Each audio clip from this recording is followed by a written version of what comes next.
Hello, ladies and gentlemen. My name is Dietrich, and today I am doing one of my very favorite things in the whole wide world, and that is driving a large, high-end German sedan powered by 12 cylinders. This particular large, high-end German sedan happens to be a 1998 BMW 750iL. This, of course, is the legendary E38 7 Series, which I suppose if you took a poll of car nerds on the internet, this would be the one we would all pick as our favorite collective 7 Series. The V12 in this car, 750s all had V12s back then, is not overly impressive on paper. It's 5.4 liters, single overhead cam, 2 valves per cylinder, 322 horsepower and 361 torque. And even by 1998, those numbers were not all that eye-watering. It was an S500 Mercedes was not too far off in power output, and that was their V8. S600 Mercedes was considerably more powerful. That was their V12. Even a lowly base model Corvette had 340 horsepower back then, but the V8s of the world are very different from the luxury V12s. And if you're a heavy roller, as we used to say when I sold Jaguars and Land Rovers, a heavy roller is somebody with enough money to where they can drive pretty much whatever they want to drive. You gotta have a V12, man. Nothing's better. The refinement, the smoothness, the quietness, and the capability, even on this one, you look at it on paper and you think, well, 322 horsepower, 361 torque, 5-speed automatic. That's not the point. The point is how smooth the engine is, the distant, pleasant sounds that it makes. And, you know, when they put it in a long wheelbase 7 Series, even this one that's 27 years old as I drive this, it's just so nice and so relaxing. And I've driven pretty much everything that there is to drive, minus the real exotic stuff. And I don't know. For comfort and for smoothness, you can't beat a V12. And I do put my money where my mouth is. One of my personal vehicles is a 2012 Mercedes S65 AMG sedan. And that was the car that really kind of straightened my mind out when it came to V12s, because I bought it when it was 11 years old. And of course I bought it because that one does have kind of eye-popping power numbers, 621 horsepower, 738 torque, but it's not really about the speed in that car. Again, it's about the comfort, the smoothness, and the quietness. I find myself not even really driving it that fast.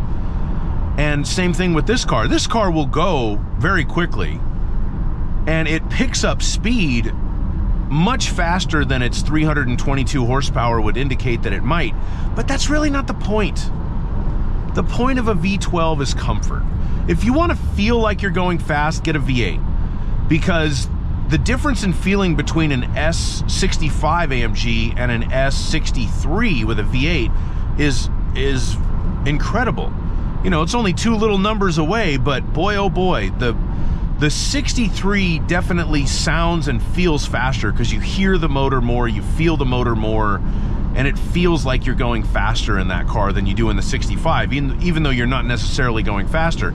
And I would imagine it's probably similar to this. 740, it's been a while since I've driven an E38 740, but you hear the engine a little bit more, and it's, you know, the ear horsepower. Ear horsepower is the third way of measuring. You've got wheel horsepower, you've got brake horsepower, and then you've got ear horsepower. And the ear horsepower on a V8 typically trumps a V12, even if brake and wheel don't trump it.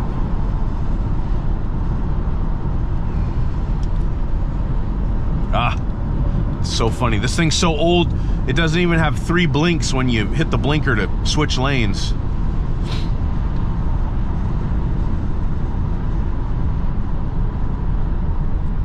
I love driving this car. It makes me sad that V12s aren't really a thing anymore. You can still get them in... Does Lamborghini have a V12 in production right now? I don't know. The 760, which was the last 7 Series with a V12, that's out of production. Audi doesn't make the A8 W12 anymore, which did act a lot like a V12, even though technically it was 2 V6s welded together, but it was the same concept, very quiet, very smooth.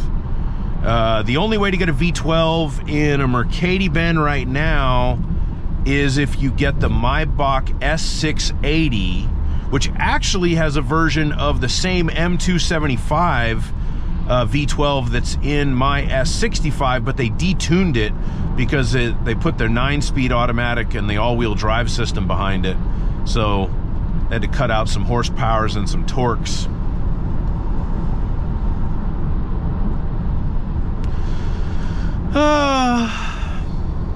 V12s going the way of the dodo bird.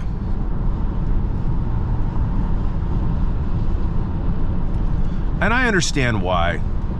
It's not necessary.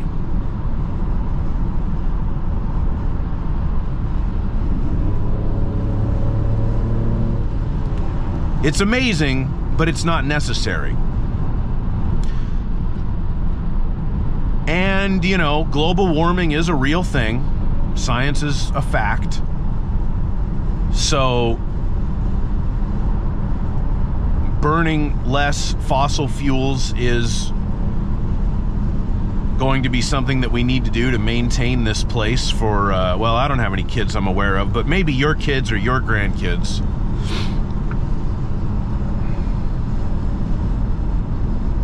I don't know why I particularly care. I'm not sure that I'm going to have kids. So all I'm going to leave to the world are these YouTube videos talking about how amazing V12s are.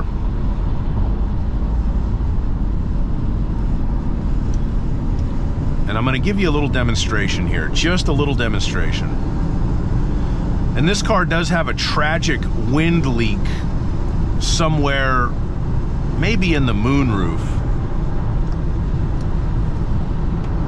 But the little acceleration that I just did, maybe I was giving it 40% throttle.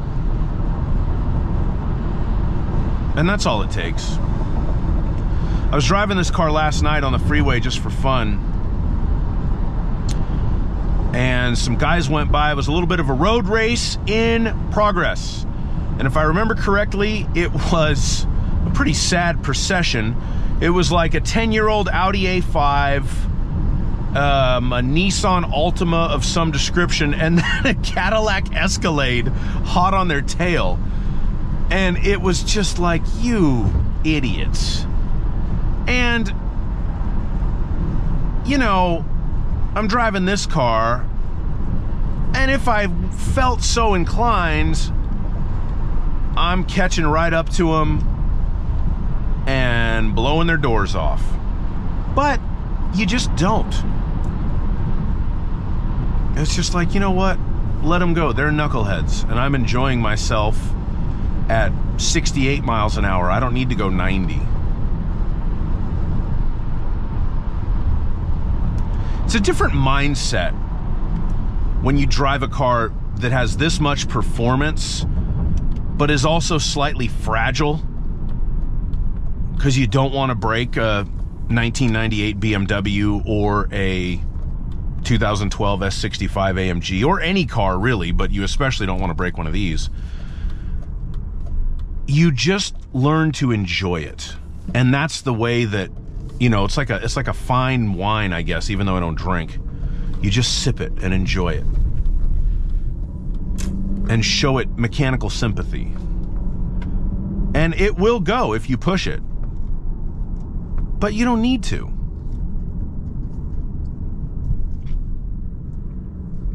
Watch, this is going to be a cut to me pushing it.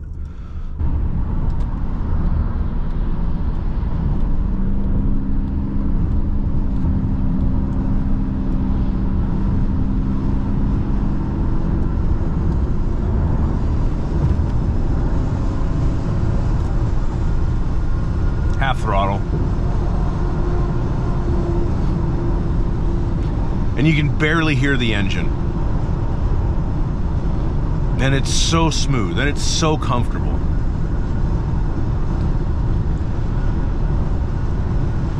A lot of people seem to think this is the best 7 Series BMW ever built. I personally would argue for the E65, which is the one right after this, and that's a controversial take. I know that. When that car first came out, a lot of people hated the way it looked. A lot of people hated the iDrive system. All the car magazines complained about that. Notoriously unreliable. Just BMW outreached their grasp on that car, but they were trying, and that car was so influential on the luxury car market. Everybody hated and complained the iDrive, and then everybody copied it. Mercedes copied it, Audi copied it, even Lexus copied it with their stupid little mouse thing like 10 years later. People copied styling cues. You know, the bangle butt trunk was on the W221 class. BMW was pushing the envelope with that car, and it worked. Initially, it didn't seem like it was going to, but it did. I mean, they led the industry at that point. And this car is smack dab in the middle of the time when BMW, every automaker wanted to be BMW when this car was made. They all did, whether they admitted it or not. And slowly but surely, BMW stopped wanting to be BMW. You know, they don't push the envelope as much as they used to, and their new designs are, I guess, you know, much like the E65 when it first came out. I just don't see it. They don't offend me. It's just kind of like,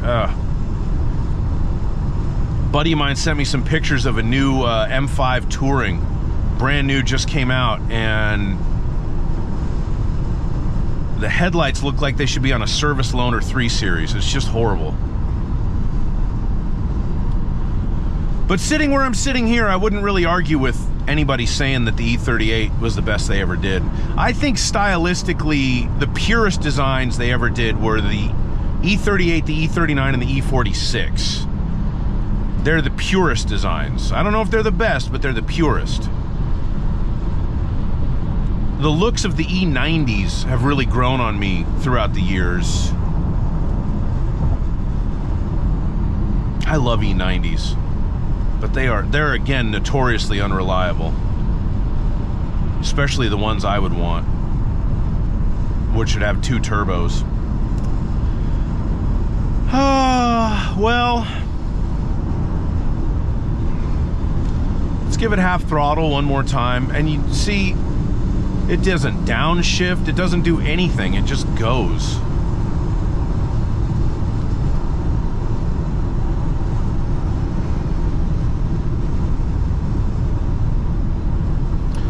That's about all I have to say for myself today, folks. Everybody, if you get the chance to own or drive a V12, do it. If you're thinking about buying a Cybertruck, don't. Just go buy something, or go buy a used M760 BMW or S600 Mercedes or S65 Mercedes and put the change in your pocket for maintenance. Because every day there will be less and less V12s in the world because they build so few of them now, and every day somebody is going to total out their 2005 760 or their 2002 S600. The transmission's going to blow, and they're just going to say screw it, and it's going to go to the junkyard. So get one while you can, drive one while you can, and enjoy life while you can, because tomorrow is a promise to nobody. Have a good day.